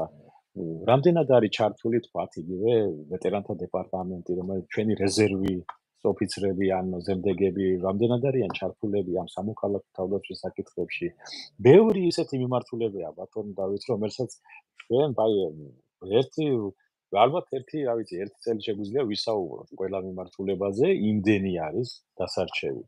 და მან შედან ადამიანები, რომელსაც ამაზე არც ფიქრობენ, არც არასოდეს უფიქრიათ, წარმოდგენაც არა. და ეხლა რო ელაპარაკო, იმისთვის ეს არის ჩინური ანბანი. ანბანიც არ არის იეროგლიფები, რომელსაც ვერასოდეს ვერ გაიგებს. და ჩვენი მდგომარეობა, დღევანდელი მდგომარეობა არის, როგორ გითხრათ რა, კატასტროფასთან მისული უკვე, ზღვარზე მისული. და ამ შემთხვევაში ჩვენ ვარ ძალიან მოწყვლად მდგომარეობაში. ყველამ თვალი და ყური უნდა გაახილოს უკვე. დროა. ბატონო გოჩა, იდიოტების ხელისუფლებაში მოყვანასთან დაკავშირებით გამახსენდა გენერალ დე გოლს საოცრად ძლიერ მმართველს და ისტორიულ პერსონას აეკუთვნის ესეთი სიტყვები, რომ როგორ შეიძლება სულელები და ბრიყვები ხელისუფლებაში მოიყვანონ, ისინი ხო რესპუბლიკას მათ დონეზე დაიყვანენ. გენიალური ნათქვამია. ასევე ნათქვამია, კარგად, ვაჭრის აშენებული ქვეყანა არავის უნახია მსოფლიოში. კი, იმიტომ რომ ყველა ვაჭარი სამშობლოს იქ უყურებს, სადაც მოგებას იპოვის და სამშობლო დაღირსება ცოტა მაღალი მატერიებია. რა თქმა უნდა, მაგიტომ ჩვენ უნდა მივყვეთ იმას, რომ მეპურემ პური უნდა აცხოს. ამერიკაში თქვენ გინახიათ, ერთადერთი დონალდ ტრამპმა შეძლო, იმიტომ რომ მისი ლიდერის თვისებებია, ქარიზმატული ლიდერია, შეძლო დიდარმა ადამიანმა დაეკავა თეთრი სახლი. დანარჩენი არასოდეს ამერიკელი არ აირჩევს დიდარ ადამიანს თეთრ სახლში. თქვენ თუ შეხედავთ პრეზიდენტები, დავიღოთ მეორე მსოფლიო ომის მერე, ვინც იყვნენ. ყველანი იყვნენ ომგამოვლილი ოფიცრები. ყველა გინდა ნიქსონი ავიღოთ, გინდა კენედი ავიღოთ, როლანდ რეიგენი, ყველა ჯარის ოფიცრები იყვნენ. ყველა მსახურობდა, ლინდენ ჯონსონი. რაზე არის ლინდენ ჯონსონი რომ საერთოდ პოკერს თამაშობდაო და იმას რაღაცებს იმას ჯარში რა, ფულზე და იმაზე კორეაში როცა იღია. მაგრამ წარმოვიდგინეთ თქვენ რომ ყველა აბსოლუტურად ყველას ქონდა ნამსახურები ჯარში. ახლა აიღეთ ვიცე-პრეზიდენტები ვინები არიან მომავალი. ყველა ერთ ერახში აქვს ნაომარი, ის რო არის რა ქვია, დონალდ ტრამპის ვიცე-პრეზიდენტი კანდიდატობა, ვინც არის და კამელა ჰარისმა ვინც აირჩია, ისაც ეროვნული გვარდიის ოფიცერი იყო. თუ თანამშრომელი, მსახურობდა, მოფიცერი თუ არა მსახურობდა, ხო. შესაბამისად, იმიტომ რომ ეს არის მთავარი, იმიტომ რომ ის სისტემა გამოვლილი აქვს, იმას გამჯდარი აქვს ადამიანს უკვე ზეშში და ხორცში სახელმწიფოს სამსახური. და პასუხის უნარის რა თქმა უნდა.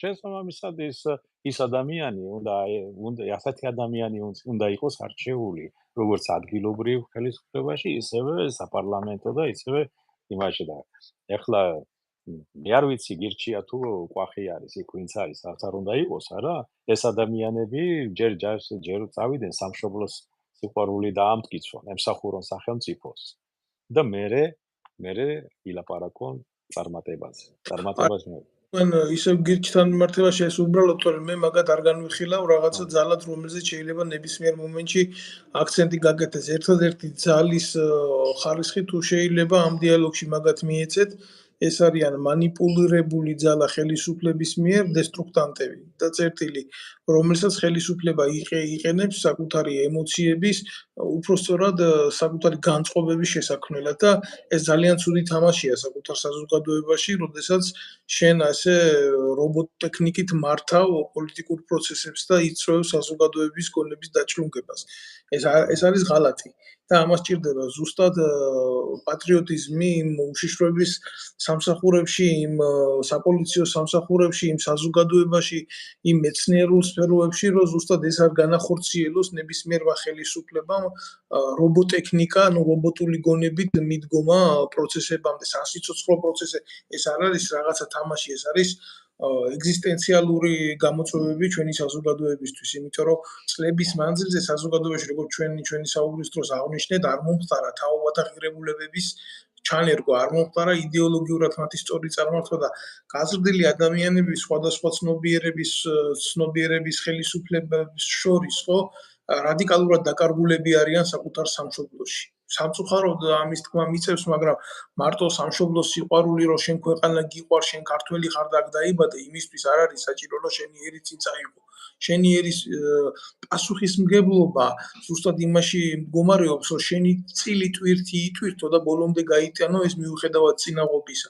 აი რატო ლაპარაკობთ ახლა ბატონი გოჩა იმაზე, რომ კარგია თუ სამხედრო მოვა ხელისუფლებაში ყოფილი ან ამყოფი იქ ნამსახურები, იმიტომ რომ იმან იცის როგორ უნდა გაიტანოს მისი თავი, რა არის მისი წილი პასუხისმგებლობა, როგორ უნდა გაიყვანოს მან მისი მეგობარი და რა მისია, რა არის მისი ვალი ფორს-მაჟორულ სიტუაციაში. გამომდინარე აქედან, როგორც ოჯახთა ერთიანობა ქმნის გარკვეულ სოციუმს, ისე გარკვეული სოციუმი მაღალი პასუხისმგებლობით ქმნის ძლიერ და განვითარებულ სახელმწიფოს და როდესაც ეს განვითარებული სინქრონი და სპირალი არ არის, მაშინ არის ბრბო, მაშინ არის ტომობრივი ცნობიერება და ამ ტომობრივ ცნობიერებას მართავენ უბრალოდ როგორც სხეულებს. მაგრამ მიჭირს ამის ლაპარაკი, მაგრამ წლების მანძილზე ამას უყურებთ და მტკივა რა, ყველაფერი რომ მტკივა რთულია. მართალი ვზანდებით დავით სამწუხაროდ ჩვენ დავკარგეთ აი დაკარგულია 20 წელი ფაქტიურად 20 წელია დაკარგული ის რაც იყო ჩადებული ის არაფერი არ შესრულდა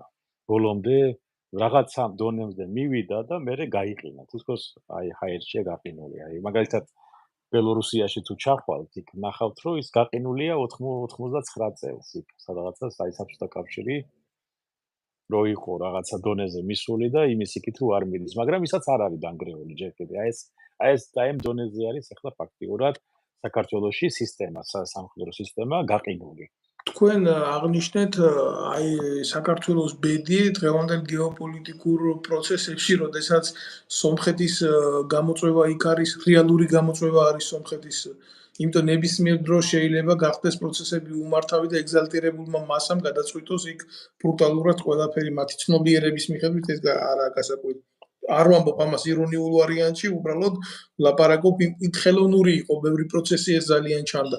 რეგიონს თუ შევხედავთ რა, იქ თურქეთის იმპერიალისტური ზრახვები და თურქეთის სამხედრო პოტენციალის გასათვალისწინებელია, რომელიც ისრაელს უქნევს იქეთ დიდ არავის არ უყურებს იმას აქ მისი შეერაღებული ძალები და ფიქრობს, რომ იმას ამის ამბიცია აქვს.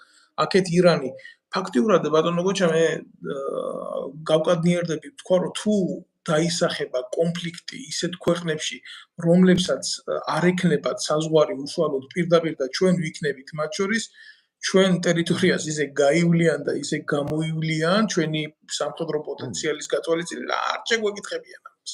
არა, შეგვიძლია, არა, ჩვენ ვიქნებით მოდეში და იმას რა ქვია, საროსკიპო ქალებიის დონეზე მეყვანილი, როგორც უნდათ, ისე გაატარებენ და უარს რო ვერ ეტყვი. ეს ხო და იმიტომ რომ ფაქტიურად ლაჩრული პოლიტიკა გავატარეთ ბოლო 12 წლის მანძილზე, რომელსაც ეძახდნენ სტრატეგიული მოთმინება. ეს სტრატეგიული მოთმინება არ არის. სტრატეგიული მოთმინება არ არის შენი ჯარის შეასუსტო. შეიძლება არ უპასუხო რაღაცას, მაგრამ შენი ჯარის შესუსტება ეს არ არის სტრატეგიული, ეს ღალატია ის ქვეყნის. შენ ოფიცერს გადაუხადო ფული რომ ჯარი დატოვოს და წავიდეს სამსახურიდან აბა რა და ასე გააკეთე. შემდეგ. ეს არის ღალატი. და მაგას უნდა შევეხო სხვათა შორის, ხო. აი მაგის დეტალები მაქვს აქ ნასწავლი რა და ისეთი დეტალები მაქვს მაგ ყველაფრის აღებული და ნასწავლი, რომ გაუცება შეიძლება რა.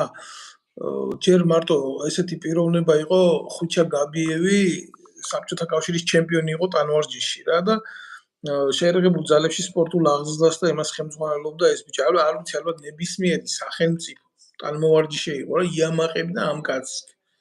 თან ოსი იყო წარმოშვებით ჩვენ ჯარში. ესე იგი, გააგდეს როგორ იცი შეერაღებული ძალებიდან 20 წლის სამსახურის შემდეგ ვიცე-პოლკოვნიკი კაცი. წიხლით გააგდეს, ამფული აიღე ანტრაკში პანჩურით გაგიშვებდა აქედან რა. ამას ეუბნებავს ვინ? სხვათა შორის ამერიკის შეერთებულ შტატებში სწავლება გავლილი ოფიცრები, რომლებიც მთელი თავისი ცხოვრება გვაყვედრიან თავის თავს ეს ჯანჯღავები ისინი რომ აი იმათმა რაღაცა იციან და ნახეს და ჩვენ არასდროს არაფერი არ ვიყავით. აი რატო გაჩნდა კიდე ამერიკული მიმართულების მიმართ გარკვეული პროტესტი? რატო გაჩნდა? იმიტომ რომ რეალობაში აი ესეთმა ადამიანებმა ძალიან მოაბეზრეს საზოგადოებასთან.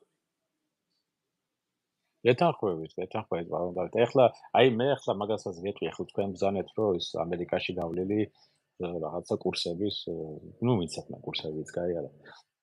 ამერიკაში გაიარეს თუ სად გაიარა, მაგას მნიშვნელობა არ აქვს, სად გაიარა მან კურსები ამ ასეთმა ადამიანებმა. თავარია რა გააკეთეს და რა ჩამოიტანეს მან.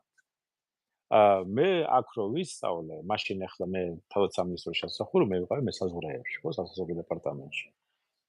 მე რო გავიარე აქ სანაპირო დაცვის აკადემიაში კურსები, სანაპირო დაცვის სასწავლო ცენტრებში კურსები და ისინი რო ჩამოვედი, მე დავწერე და როდესაც ვიყავი მეთაური სანაპირო დაცვის მეორე დივიზიონის მეთაური ფოთში, სერიოზული კამათი მქონდა მე ჩვენ ამერიკელ, ასე ვთქვათ, ინსტრუქტორებთან ჩამოსული იყვნენ, ეს რატო არ გამოდის ის და ბოლოს მე ავდექი რომ ჩვენ თუ გვინდა რომ გამოგვიდეს რამე, ეს კულუარულად მიდიოდა მუშაობა.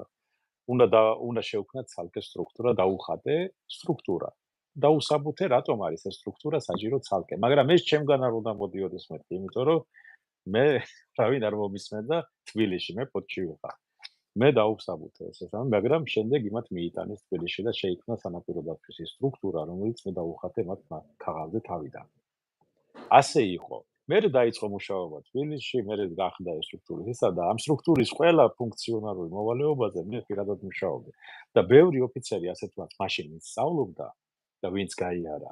ჩვენ ყველამ ეს ყველაფერი შევქმნით და დავდეთ და დღემდე მუშაობს.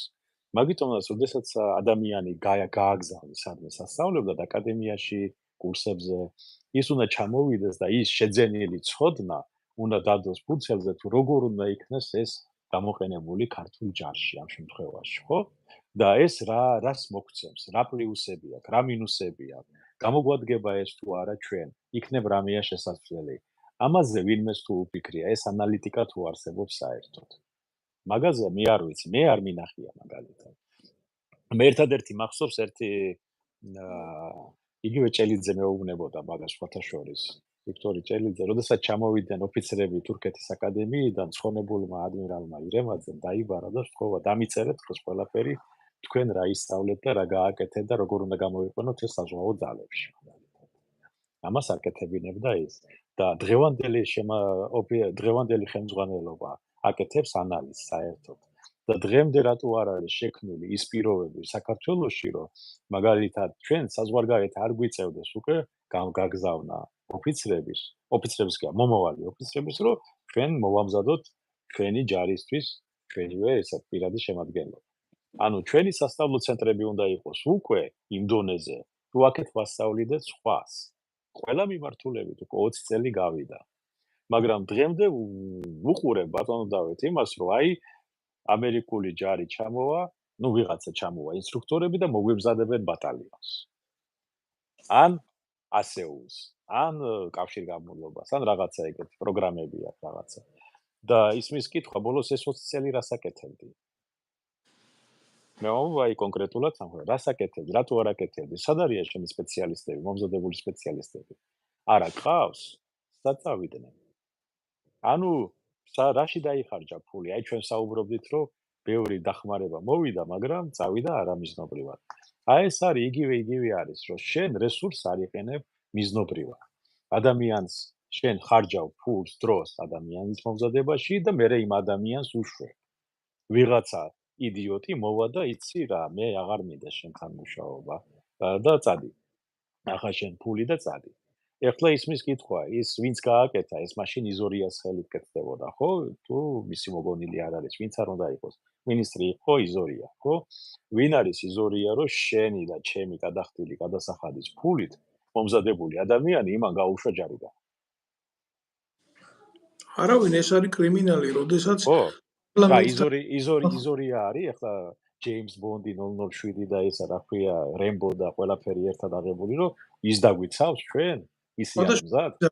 გოჩა, იცით რა, მაშინ გურამ ნიკოლაიშვილი ძალიან აქტიურად ლაპარაკობდა მაგ საკითხებზე და საუბრობდა, რომ ეს რეფორმა არ არის, ეს არის კრიმინალი და მაშინ ძალიან ბევრჯერ მეც მისაუბრია, რომ როგორ უნდა ხდებოდეს, მე ბევრჯერ ამიხსნა, ახლა თვითონ ამიხსნა გურამა, იმიტომ რომ იცოდა და განათლებული ადამიანია რა, მარტო სამხედრო წოდებაც არ არის რა, ის არის სერიოზულად მოაზროვნე კაცია რაც. და იმან ახსნა და განმარტა და მე ბევრჯერ გავუკეთე ამას დიფუზია, რომ საზოგადოების წინაშე რომ როდესაც რეფორმა მიმდინარეობს, პირველ რიგში ეს ხდება საპარლამენტო დონეზე, ხდება მისი დამტკიცება და შემდეგ ამას მინისტრი ტექნიკურად ასრულებს თავის ჯგუფთან ერთად. მინისტრს არა აქვს უფლება რამე რეფორმა განახორციელოს შეიარაღებულ ძალებში, რომელიც გამოიწვევს ისეთი სტრუქტურული ქვედანაყოფების შემცირებას, როგორც არის მაგალითად საარტილერიო დანადგარის გათვლის დესტრუქტურიზაცია. როგორ შეიძლება ახლა თუ არის თქვა ქვემეხზე 4 კაცი ან 2 კაცი ან 3 კაცი გათვლილი, გაჩნია მისი ტიპოლოგიის მიხედვით, შენ ადგილად თქვა რომ არა 4 კაცი არ არის საჭირო, მიდი მივიდეს გააკეთოს 3-მა. ესეთი რაღაცები მინისტრის ვალდებულება არ არის, ეს არის გენერალური შტაბის ვალდებულება, რომელმაც მინიმუმ უნდა დაწეროს ეს გეგმა, წარადგინოს თავდაცვისა და უშიშროების კომიტეტში, იქ მოხდეს ამის განხილვა, მოხდეს დებატები და შემდეგ მოხდეს შეჯამება პროფესიონალების მიხედვით განსჯა შიდა დახურულ სხდომებზე და შემდეგ გადაწყვეტილების მიღება და ასე ხდება მერე ზევიდან ქვევით ამ ყველაფრის წამოსვლა. აი მე ვიცი რომ ეს ასე ხდება, მაგრამ არა იცით რა ეს ასე მოხდა რა, აი ესე მოხდა რა. 3000 ოფიცერი გაყარეს გარეთ და ესენი არიან, მე ვინც უკრაინაში არიან, ზოგი ვინც კონგოში წავიდა და მოკვდა იქ ჩვენი ბიჭი. მაგალითად ეხა აცხონოს მისი სულობა სოსურაული და ბევრი ეს პროფესიონალი მფრინავები თუნდაც ეხა საზოგადოებამ რო იცოდეს, ერთი მფრინავის გაზრდა სახელმწიფოს უჯდება 75 კილო ბაჯაღლო ოქრო.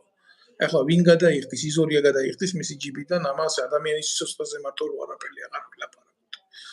ესეა, ნუ რა ვიცი, ამ თემას ეს არის დანაშაულება, ნუ ეხლა აიღეთ ჩვენი ჯარი სულ ეხლა ფაქტიურად მე არ ვიცი რამდენია, თქვა არის 30000 რაღაცა, ხო? და რამდენად ტარდება სწავლებები, რამდენად არის მომზადებული ჩვენი ჯარი, რომ დაიცვას ქვეყანა. რამდენი საათი გაძლებს საერთოდ. მაგრამ ჯარი არ არის. აი აიღეთ მე რეზერვი როგორ არის დაყენებული, საკითხი, რეზერვის საკითხი როგორ არის. სად უნდა მიხვიდეთ თქვენ, აი როგორც რეზერვის ოფიცერი, რეზერვის ჯარისკაცი, ზემდეგი, სად უნდა მიხვიდეთ, რა უნდა გააკეთო, ეს ყველაფერი გასაგებია, იმიტომ რომ თუნდაც ბევრი არ უფიქრდება, რომ ომია გაჩაღებული, ძალიან დიდი ომი. არა მარტო გეოპოლიტიკური შეჯახება მოხდა დასავლეთსა და რუსეთს შორის და აღმოსავლეთს შორის რა, რუსეთთან ერთად ჩინეთიც არის. არამედ მიდის ცხელი ფაზა ომის. და ეს ფიზიკურ განადგურებას გვემუქრება. რამე რომ მოხდება, ჩვენ ისე თქვენ სწორად ვანეთ, ისე გამოგვივლიან, რომ საერთოდ არაფერს არ შეგვეკითხებიან არავის და ბოლოს ჩვენ ტვინი როდამდე უნდა ქონდეს დახშუღი. ტვინი მხედველობაში მაქვს ხელისუფალი. როდამდე უნდა იყოს ესე ტვინგაყინული და არ ფიქრობდეს ამაზე. რეალურად რო თქვა, მართლა ცოტა ქვევით ჩამოვალ უკაცრავად საუბარს კი გაწყვეტიებთ, მაგრამ ეგრეთ წოდებული რეზერვის თემა, რომელიც თქვენ ახსენეთ, ერთი 26,000 კაცი იყო მაშინ, როცა მე მსახურობდი შეიარაღებულ ძალებში და მის მერე მიდის საშინელი რესტრუქტურიზაცია და შეიარაღებულ ძალებში უბრალოდ იცვლება როგორი კატეგორია, იცი? რიგითი უმცროს ოფიცრებამდე იცვლება ყველა. უფროს ოფიცრებს ისინი არ ცვლიან, ისევ დამყაყებულში იმართება შეიარაღებული ძალები და უშვებენ იმ ბიჭებს, იმ ნაომარ ხალხს, ვინც ომის დროს რეალურად იცის, ამათმა რა გააკეთეს. მათ არ ჭირდებათ ადამიანები შეიარაღებულ ძალებში, რომლებიც დაუძახებენ აი პოლიტიკურ მმართველობას, რომ თქვენი დედავატირე, თქვენ ომის დროს მიგვატოვეთ. თქვენ პირველი გაიქეცით, თქვენ ეს გააფუჭეთ, თქვენმა საქციელმა ის გამოიწვია, ამიტომ ეს დისბალანსი, დისკომფორტი რო არ ქონოდა დამნაშავე და კრიმინალურ ხელმძღვანელობას, პოლიტიკურ ხელმძღვანელობას, ესეთი ადამიანები მოიშორა. იქ მიიყვანა გამოუცდელი ბიჭები, ბავშვები და ისევ დაუდგა სათავეში, რომ როვინცობა რამე მოხდეს, კიდე ისე დაღუპოს, როგორც დაღუპეს 2008 წელს. მე ახლა უბრალოდ ამაზე არ ჩავალ, თქვენ ახსენეთ რეზერვის თემა და მინდა ამ თემას ძალიან მოკლედ შევეხო. ამ რეზერვის სისტემამ ყვითელი ავტობუსებით მაგრად ჩაისვარა 2008 წელს და ამის მეთაური იყო ბატონი ჯანჯღავა. მიტო ახსენე ეს ყველაფერი და თქვენ მიტო თქვით, რომ არ მოხდება ამის სამართლებრივი და იურიდიული შეფასება, იმიტომ რომ არ არსებობს გამართული სისტემა, რომელიც ამას აღნუსხავს თუნდაც სამხედრო პროკურატურის თავისი არსით რა. და დღეს გვიწევს იმ ისევ ჩვენი გაუანალიზებელი შეცდომები ცხოვრება და დამნაშავე ადამიანები ქმნიან დღევანდელ სისტემას. არაფერი არ მოხდება, ბატონო გოჩა, ჩვენ ვიქნებით უფრო მძიმე ვითარებაში, ვიდრე ჩვენ ვიყავით 2008 წელში, თუ ჩვენ ღმერთმა არ დაგვინდო. აი ეს არის რეალობა. გეთანხმებით, ასა ჩვენ მაშინ 2008 წელს ომი წავაგეთ. წაგებული ქონდა ჯერ კიდე 2 წლით ადრე. 2 წლით ადრე, როდესაც დაიწყო მაშინ გამოცდილი კადრების წმენდა. 8-მდე ოფიცერი გაშვებული იყო თავდაცვის სამინისტროდან 2008 წლის მდგომარეობით. უკვე გაშვებული. და ეს იყო უკვე ღალატი. ეს როგორც სტალინმა ჩაიძინა თავის დროზე 39-40 წელს რომ გენერლები დაიჭირა ყველანი, რა ქვია, გენერლების საქმეც და ასე თქვა და ფაქტიურად უთაო იყო წითელი არმია მეორე მსოფლიო ომის წინ. ზუსტად იგივე მოხდა მერე ფაქტიურად უთაო კი არა, საერთოდ გაწმენდილი იყო ქართული ჯარი გამოცდილი ოფიცრებისგან და ზემდეგებისგან. და შესაბამისად ეს უკვე ცნობილი იყო, რომ 2008 წელი უბრალოდ ეს უკვე ფაქტი დამდგარი იქნებოდა, რომ ეს უნდა წაგებული იყო. ფაქტიურად წაგებული იყო. ეს ხო იცით არის მომენტები, ისეთი მანევრები შეგიძლია გააკეთო, რომ უბრძოლველად დაიმორჩილო შენი მოწინააღმდეგე. ერთი გასროლის გარეშე, იმიტომ რომ მას იცის, რომ შანსი არ აქვს. შესაბამისად, შენ აღწევ შენ პოლიტიკურ და სამხედრო მიზნებს. ისე გააკეთეს რუსებმა, ფაქტიურად ჩვენი მაშინდელი ხელისუფლების ხელით გაწმიდეს ჩვენი ჯარი და მერე ადვილი იყო მათთვის თავიანთი ოპერაციების განხორციელება და ჩვენი ჯარისკაცები და ზემდეგები, რომლებიც იბრძოდნენ, თუნდაც ჩინდისის გმირები და ასე შემდეგ, ეს იყო უკვე ფაქტიურად აი უმართავი სიტუაციიდან გამომდინარე და ჩვენი ჯარისკაცების გმირობა, მეტი არაფერი. და პოლიტიკური ხელისუფლება და სამხედრო პოლიტიკური ხელმძღვანელობა საერთოდ აზრზე არ იყო, როგორ უნდა ემართა ომი მაშინ. იმიტომ რომ არ იცოდნენ. ბატონო გოჩა, ჩვენ დაახლოებით 68 წუთი არის უკვე ეთერში ვიმყოფებით. მე მინდა რომ ეს ვიდეო ეთერი მოგვიანებით რა თქმა უნდა ნახავენ ეს ადამიანები ბევრი. მე მივიჩნევ რომ დღეს ჩვენი სახელმწიფოებრივი პოზიციით და არა ვინმეს კერძო კრიტიკით განსაზღვროთ დაახლოებით სახელმწიფოებრივი ხედვა საზოგადოების მნიშვნელოვანი აქცენტებისა და დანარჩენი თვითონ გადაწყვეტოს მაყურებელმა. ჩვენ ბევრი კომენტარიც გქონდა, ბევრი გვიყურებდა, მოგვიანებით ნახავს ბევრი. მე მინდა ყველას მოუწოდო აუცილებლად გამოიწეროს ეს ჩემი არხი და მადლობას გიხდით თქვენ და ბოლოს სიტყვით ამ ეთერის ბოლოს რა შეტყოდით საზოგადოებას, რაზე გაამახვილებდით მოკლედ ყურადღებას, რომ თუნდაც შემდეგი არეალი იმ ჰორიზონტისა მათშიც და ჩვენშიც ცნობილი იყოს. ერთადერთი რა შეიძლება ბატონო დავით ამ ჩვენ მდგომარეობაში და ასეთ გეოპოლიტიკურ ვითარებაში, ბატონო დავით, ომი არის ფაქტიურად ჩვენს გარშემო გაჩაღებული, უნდა ვიყოთ ძალიან ფრთხილად. უნდა მოусმინოთ ერთმანეთს. უნდა საღი აზრი უნდა გავიზიაროთ. სამწუხაროდ ისე მოხდა, რომ საქართველოში ელიტა გახდა პოლიტიკური შემადგენლობა და ხალხი არის გაღატაკებული. ანუ არის მდიდარი კლანი, რომელებიც არსებობენ ცალკე და არის ხალხი. ხალხი არის თავისით მიტოვებული, რაც გინდათ ისქენით და მდიდარი კლანი ერთმანეთს ებრძვის, ვინ იქნება, ასე ვთქვათ, საჭესთან. მეტი ეს არის რეალობა, რაც საქართველოშია დღეს. ასეთ მდგომარეობაში ძალიან რთულია ვიღაცას მისცე რაღაცა რჩევა მოიქეცი ასე ან ისე. უბრალოდ უნდა დაინახოთ, რომ რაღაცა უნდა შეიცვალოს და ეს რაღაცა არის, რომ ადამიანებს ყველა ადამიანი უნდა გაერთიანდეს და საღად მოაზროვნე ადამიანები მოიყვანონ პოლიტიკურ ხელისუფლებაში, რომლებიც არიან, როგორ არ არიან საქართველოში, არიან ძალიან მშვენიერი მოაზროვნე ადამიანები, პროფესიონალებიც. და ამაზე უნდა იყოს გაკეთებული აქცენტი და ამას უნდა მიაქციოთ ყურადღება. ვიღაცამ შეიძლება ფული გადაიხადოს, კარტოფილი მიიტანოს, მაგრამ ყველამ უნდა იცოდეს, რომ რამე რომ მოხდება იმ ადამიანს, ვისაც აძლევ ხმას, ვინც შენ ფულს გაძლევს, ან კარტოფილს, ან ხავსს, ან რაღაცას, ის არასოდეს არ დაგიცავს შენ, ის არასოდეს არ გაგიკეთებს არაფერს და ის ყოველთვის შეეცდება შენ მოგპაროს შენი მომავალი და შენი ფული და შენი პენსია და ხელფასიც და მას არ აინტერესებს არაფერი სხვა. შესაბამისად ეს გაითვალისწინეთ. და იმედია რომ ყველა მშვიდობა იქნება საქართველოში. სხვა ვარიანტი ჩვენ არა გვაქვს.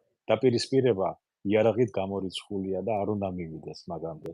მე ვიცი რომ ცდილობენ პროვოკაციებს, ცდილობენ ისე თუ ისე პროვოკაციები რომ მოხდეს. როგორც არ უნდა მიუღებელი იყოს ჩვენთვის ის, ვინც იქნება, რაც იქნება, იარაღი უნდა გამოურიცხოთ, იარაღის სროლა, უნდა გამოურიცხოთ ძალადობრივი მოქმედება. სხვადასხვა მხოლოდ არგუმენტები, მხოლოდ პოლიტიკური, ევოლუციური გზით უნდა წავიდეს ვითარება. სხვა გზა არ არის. მოგწონს თუ არ მოგწონს, ევოლუციური გზით უნდა განვითარდეს ქვეყანა და არა რევოლუციური. მადლობთ ბატონო გოჩა, თქვენ დღეს ჩემი სტუმარი იყო საქართველოს საზღვაო ძალების ყოფილი სარდალი ბატონი გოჩა ვედრიაკოვი. სასიამოვნო იყო ბატონო გოჩა თქვენთან საუბარი, ასეთ ეთერს ბევრ შეგვირდებით, ძალიან ბევრ ადეკვატურ ეთერს შემოგთავაზებთ და აუცილებლად შევქმნით ისეთ კონკურენტ უნარიან გარემოს დღეს საქართველოს ღია სივრცეში, სადაც ზიზღით, ურთიერთდაპირისპირებით და გაღიზიანებით მოუწოდებენ საზოგადოებას ერთმანეთისკენ ბრძოლისთვის და მხოლოდ ეს ტრიბუნები გამხდარია მათ პოლიტიკურ ტრიბუნებად, რომ დააჩოქონ ისევ და ისევ ქართული საზოგადოება და მისი ცნობიერება. ბატონო გოჩამ ძალიან კარგი ფრაზა თქვა, მოახდინოთ ჯანსაღი აზრის გაზიარება და ვისწავლოთ ურთიერთპატივისცემა, მიუხედავად იმისა, მისაღებია თუ არ არის მათი პოლიტიკური პოზიციები ჩვენთვის მისაღები. ნუ ვებრძოლებით ერთმანეთს იარაღით, ვეცადოთ ცივილურად მოვაგვაროთ ერთმანეთში ესეთი პრობლემები. მადლობთ ბატონო გოჩა თქვენ და